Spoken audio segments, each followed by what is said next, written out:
Hi, welcome to this video. I'm going to guide you through how to use CapCut Keyframe animation for smooth transitions. So first, place your playhead at the start of the clip, right?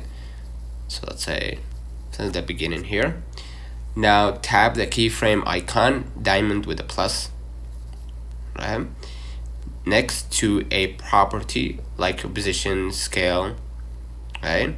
Now move a little bit and you can resize the video, right? Maybe to zoom in, zoom out, maybe just turn it 180 just for the sake of it, and then you're gonna see the final outcome here if I play the video. So basically that's it. If you want to use an already made template, right, you can see here there's like a line, right? Inside you're gonna see the graphic editor to apply already made template like ease in or ease out curves. So consider liking this video, subscribe, it really helps with the channel. Till next time, see you.